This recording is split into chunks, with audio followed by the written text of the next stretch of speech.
Welcome back, everybody, for another deep dive. Yeah. Today, we were looking at some really important safety tips for crane operators. Absolutely. So whether you are brand new to this or you're getting ready to recertify or you've been doing this for years, Right. there's always something new to learn when it comes to safety. For sure. And of course, huge thanks to Safety One Source for sponsoring this deep dive. Absolutely. Their commitment to safety is just fantastic. Yeah, they're great.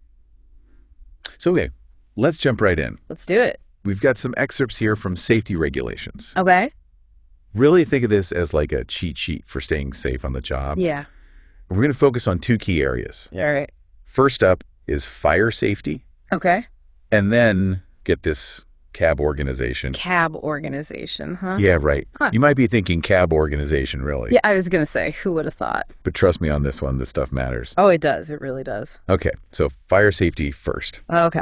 I mean, this is kind of a no-brainer, right? Right. Fire safety is crucial on any job site, Absolutely. but especially when you're dealing with heavy machinery like cranes. Yeah, for sure. So what are some of the things that crane operators need to be thinking about specifically when it comes to fire safety? Well, one of the first things you need to know is that the regulations are really specific about the type of fire extinguisher that you need to have in your crane cab. Okay.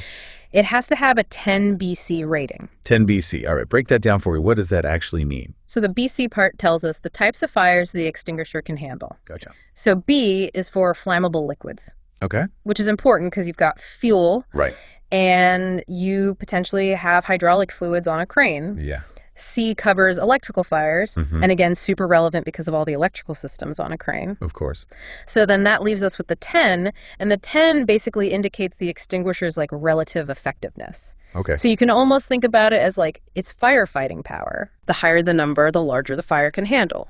So it's like the minimum level, basically, of firepower that we need Exactly. to deal with the most common types of fires we might see. Right. Okay, so we've got the right extinguisher. Yep. But obviously it's not just about having it. It's about knowing how to use the darn thing. Exactly. You need to know where it's located in the cab, Right. how to operate it, and also how to maintain it. Yeah, this isn't something you want to be figuring out in the moment. No, absolutely not. Those first few seconds are critical in a fire. Absolutely. Knowing where it is, how to use it, could be the difference between, a small incident and a total disaster. For sure.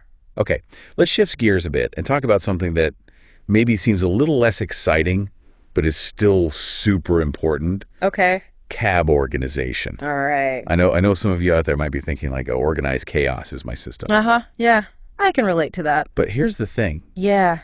When you're operating heavy machinery like a crane, even small distractions can have big consequences. Totally. And a cluttered cab can really impact your focus, limit your visibility, Yep. even interfere with the controls. Yeah, I mean, imagine you're trying to fly a plane with just stuff piled up in the cockpit. Right, exactly. Yeah. It just makes no sense. No. So the regulations actually get into, specifics about the types of items that we need to be mindful of. Okay.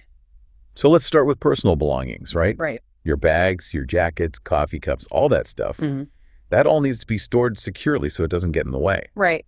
Can you imagine you're making like a really delicate lift and your lunch bag rolls under the pedals? Oh, that's not good. No. Yeah, not the kind of surprise you want when you're operating a crane. No, not at all.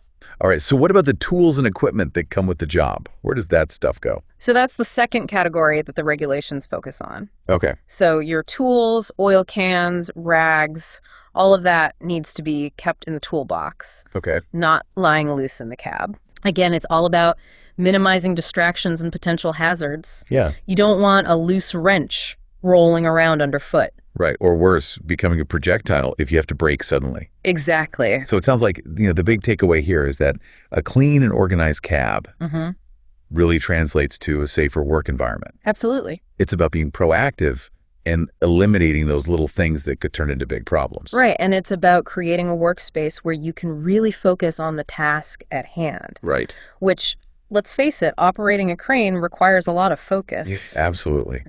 So what does this all mean for our listeners out there? Yeah. Those who are aspiring crane operators, those who are looking to get recertified, even those who have years of experience. Right.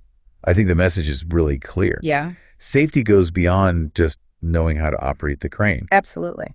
It's about awareness. It's about preparation. and creating a safe work environment for yourself and for everyone else on the job site. Exactly. So I'm going to put you on the spot here. Okay. Think about your work environment right now. Okay. Are there any seemingly small things that could pose a risk? Maybe it's a loose piece of equipment in the cab, or maybe a cluttered walkway around the crane. Yeah. What steps can you take today to minimize those risks? That's a great question. It is something to think about. It is. So thank you for that. Yeah. And of course, another big thanks to Safety One Source for supporting this deep dive. Absolutely. To all of you out there, stay safe. And until next time, keep diving deep. Keep diving. We'll see you then.